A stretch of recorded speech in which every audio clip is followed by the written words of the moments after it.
Hey y'all, hey, welcome back. If you are new here, my name is Bambi. Come on in. Let's get into some updates and chores around my home that have been on my to-do list for a while now. So first up are my curtains.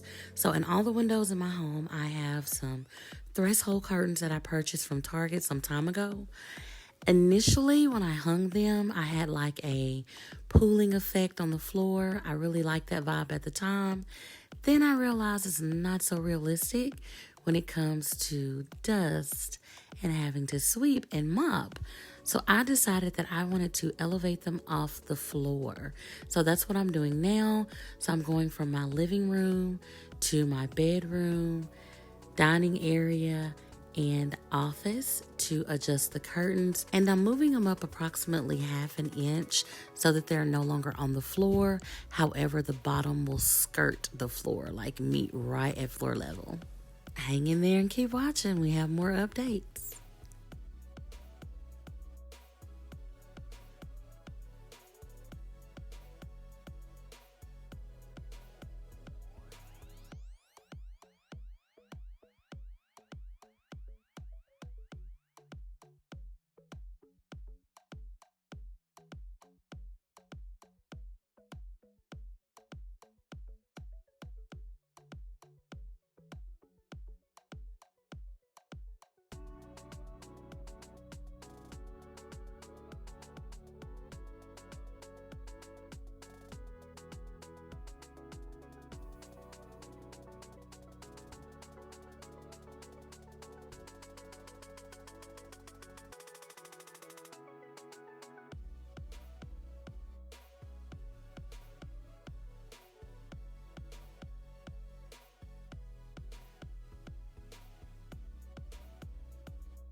Ciao.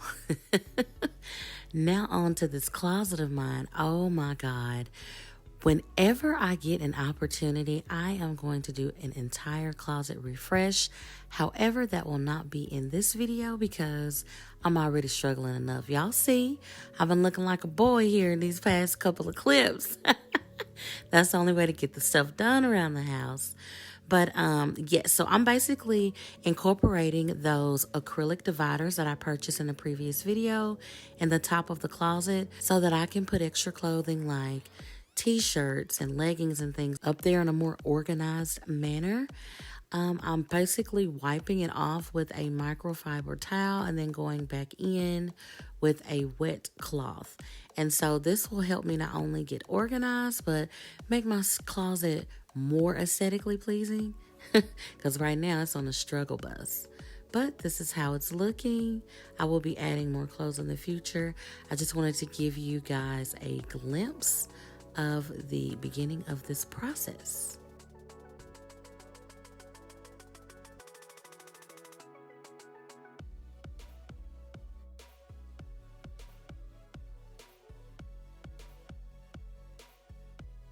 All right, so we are back in the office after getting the curtains hung up the way that I prefer them to be.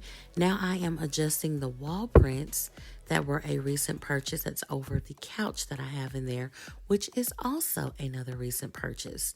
When I put the sofa in here initially, I did not adjust the paintings. I was so excited to get it in, but now it sits more flush and I absolutely love it. Guys, I'm telling you, this sofa was a steal, and it actually matches the vibe in this office area really great. I just hate that it doesn't capture it on camera. I was so excited getting it in here, like the bottom of it that you see me vacuuming. I didn't get to do any of that. There was a couple pieces of grass and things like that, getting it in. And mostly I wanted to focus on the protective netting that's there on the bottom. That's why I bought a staple gun so that I could go through there, add a few more staples, have that netting a little bit more secured on there. And honey, I got so excited using this thing. You get a staple. You get a staple. You get a staple. This was kind of fun, therapeutic as well.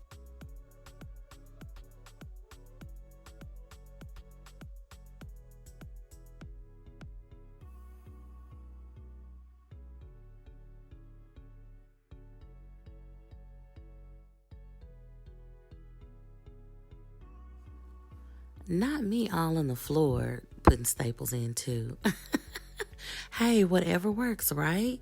So when I flipped the couch over, because of the limited space in this office area, I couldn't turn it all the way on its top because I have a desk chair, I have a shelf, and I also have a desk and TV right there in front of it. So I did whatever worked, which was got in the floor in a fetal position and kept giving out free staples.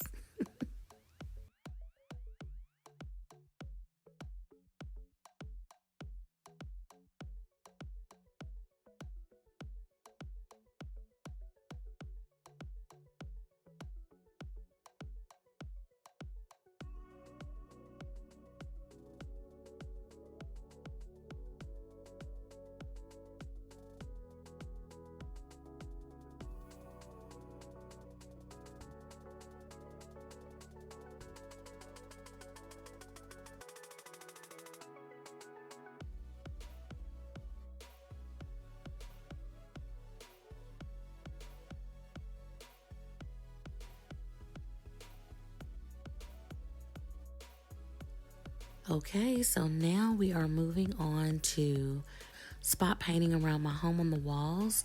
So there's some areas, that you sometimes accidentally bump, or if you're moving furniture around that catches it.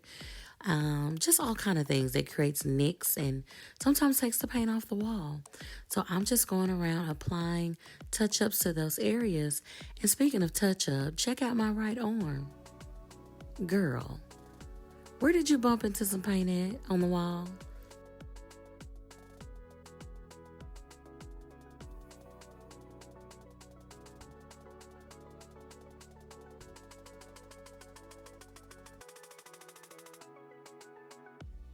All right, now we are at my door trim. So first, disclaimer, my door is not dirty.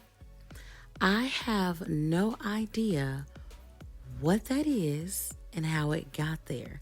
I have scrubbed it. I have used a scrub daddy.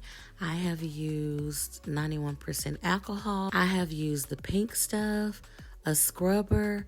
Guys, I have no idea what that is, but it's not dirt. So I'm not sure if that's something when my home was constructed about 4 years ago that was there and they just painted over it. And it's just something that I missed. I'm not sure. I will continue to make effort in removing that. And if not, maybe replacing that part of the trim because it's like a rubber piece. So if I can't replace it, then I will just paint over it.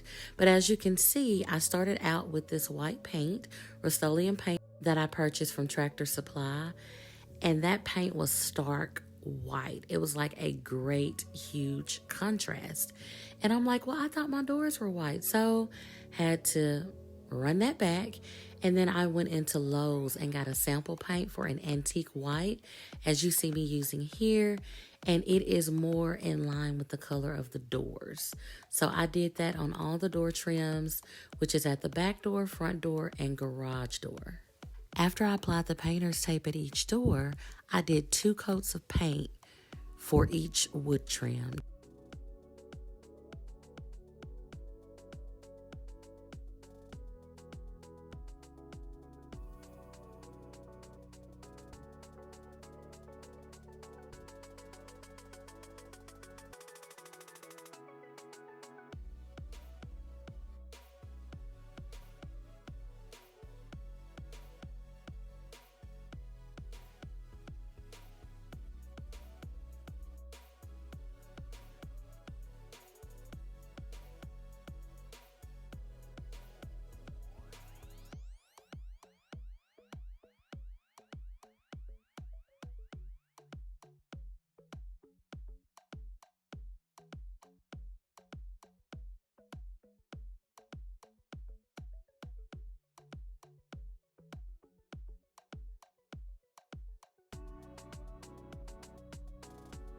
Now, as everything has dried, you can tell that the antique white was definitely a better match.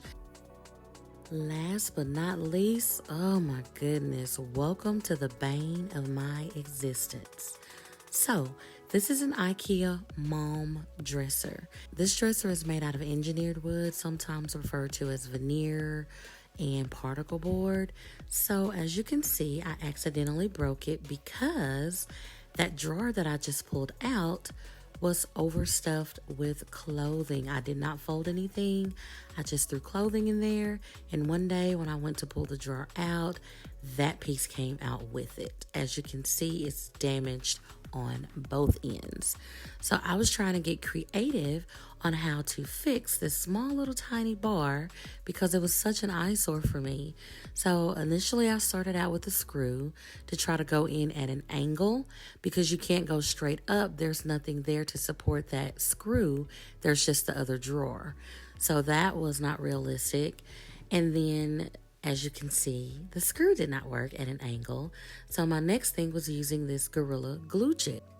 After applying the gel, I went to put that bar back up there. And of course, it didn't line up like I had it before I applied the gel glue. Oh my gosh, this frustrated me so much. I spent so much time trying to get this to adhere. And although you guys are looking at it in a time lapse, seriously, I think I spent about 2 hours on doing this. So once that gel didn't work, I tried again with the screw. This time I wanted to go at it from the back side at an angle. And of course, this brain of mine is always working, so why not use my Nike flip-flop to add some stabilization? I didn't want to move. I didn't have anything else close by, so there you have it. And as you can see, the screw from the back side at an angle also didn't work.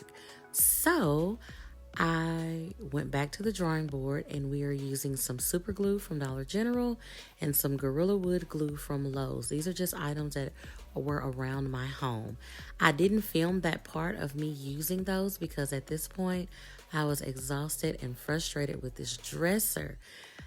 Guys, it actually worked. Of course, I added another Nike flip-flop so I can add another piece of stabilization there while it dried.